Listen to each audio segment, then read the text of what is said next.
Behavior has just dropped by far the biggest developer update of this year. Dead Hard got nerfed, Pain Res got nerfed, Billy got nerfed. Wait, what?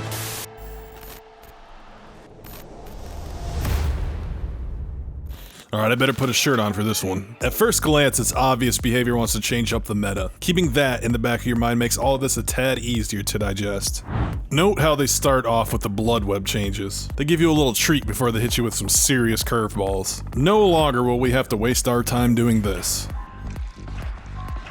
2 hours. Gone are the days of clicking and holding a node. Soon we will be able to click and instantly pick any node and have the path to it auto-completed. And if you really don't care, you'll be able to click the center and purchase that entire Bloodweb level automatically. The new system will prioritize purchasing perks first, followed by the cheapest option available. Pretty neat. There will also be a new accessibility option called the Visual Tear Radius, where a heart will appear in your survivor's chest whenever the killer's tear radius can be heard. Any changes that improve the gameplay for someone with a disability while not creating a wild advantage for anyone without a disability is a big W. Moving on, we have the balance updates to 2 Autohaven Wreckers maps, with the update focusing on Blood Lodge and Gas Heaven. With Blood Lodge, Behavior claims it has very few line-of-sight blockers, which can make it difficult for stealthy killers to sneak up on survivors. To remedy this, the Blood Lodge will now appear closer to the center of the map, breaking up line of sight, and the maze tiles have also been separated from one another, making it more difficult to combine them together. With Gas Heaven, they plan on breaking up the long car walls into smaller single-tile chunks. This is a very good change in my opinion because those long car walls are not very fun or interesting to play around as a killer or a survivor.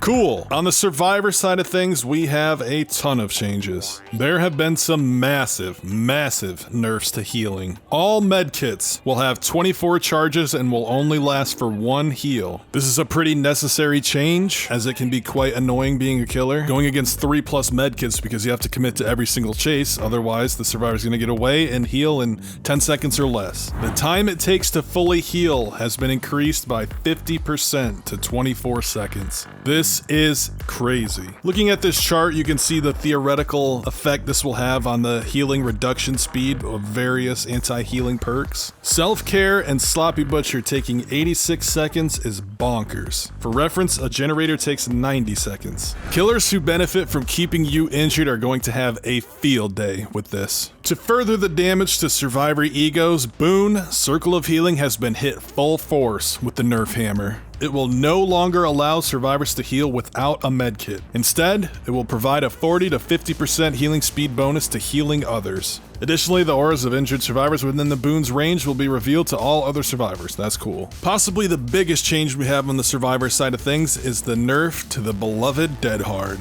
Dead Hard will now only activate after safely unhooking a survivor. When activated, press the active ability button while injured and running to gain the endurance status effect for half a second. Dead Hard will deactivate when it successfully protects the user from damage. This is a pretty wild change. It's seemingly nerfing it into the ground, but it'll be interesting to see how it plays out. A team full of Dead Hards and medkits can easily take control of a game, so this could be very well needed. Killers. Oh, killers. Following the Eruption nerf, Behavior appears to want to continue the pattern of nerfing gen regression perks. Pain Resonance, Overcharge, and Call of Brine have all received significant nerfs. Pain Res now starts with 4 tokens, and the first time each survivor is hooked on a Scourge Hook, the generator with the most progress will explode and lose progress. Only being able to use Pain Res 4 times in a match is gonna make the perk pretty much useless. Overcharge has had its maximum regression speed drop from 200% to 130%, while increasing the starting regression speed to 85%, and it was 75 before. Call of Brine's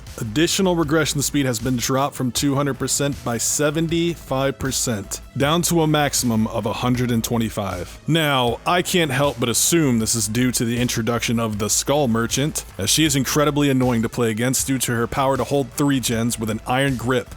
I mean, like, I'm just gonna take the L and be exposed, because this is gonna fucking take all night. Thanks to gen-kicking perks and her annoying-ass drones. This will also hopefully reduce the monotony of going against the Knight, although he is arguably less powerful at 3 gens than the Skull Merchant. And then we have a bunch of reasonable buffs to certain killers. However, one change is in stark contrast to this entire update. One of the most controversial changes contained in this update is the Billy Nerf. The amount of heat generated from both starting to rev and continuing to rev your chainsaw has been dramatically reduced, making the overheat mechanic almost a non-factor. The amount of heat generated while chainsaw sprinting, on the other hand, has been increased slightly. Last but not least, we've toned down the Doom Engravings and Death Engravings add-ons. These add-ons will provide less movement speed than before and increase heat generation further. Now, I am not a Billy main, nor am I good with him, but my understanding is these add-ons are what makes him fun. Toning down these add-ons makes no sense because they don't give him a significant advantage, but with the amount of backlash this potential nerf is getting, I wouldn't be surprised if behavior reconsiders. I think Billy is a very fun killer to go against, and in the words of Rapid Main, he is an endangered species, close to suffering the same extinction as the twins. Sorry, twin mains. The last part of this update with significance that I want to talk about are the bright light interactions removal. There's only a few killers in the game that have special interactions with flashlights, and behavior feels like these killers are unfairly punished by something beyond their control. So they want to remove these special flashlight interactions from the Wraith, the Nurse, the Artist, and the Hag.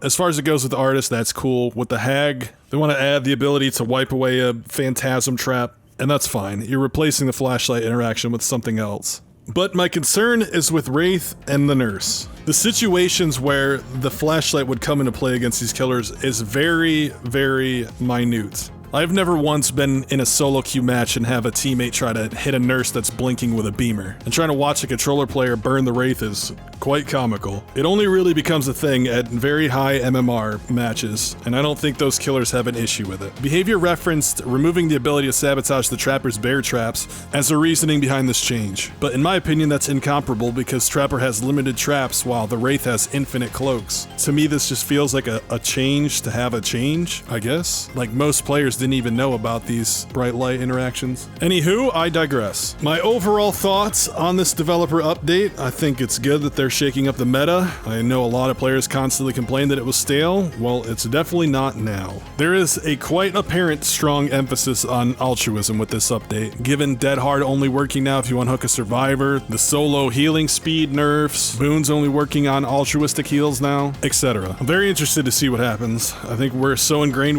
in how we've been playing, which is why this update seems so impactful. But I am a bit concerned with the effect this is going to have on new players. I think they could potentially have a horrible time in this new meta. However, it could potentially lead to more altruistic playstyle, so we'll see. I understand the meta changes, but I don't really understand the seemingly unnecessary changes to things unrelated to the meta, like anything related to Billy.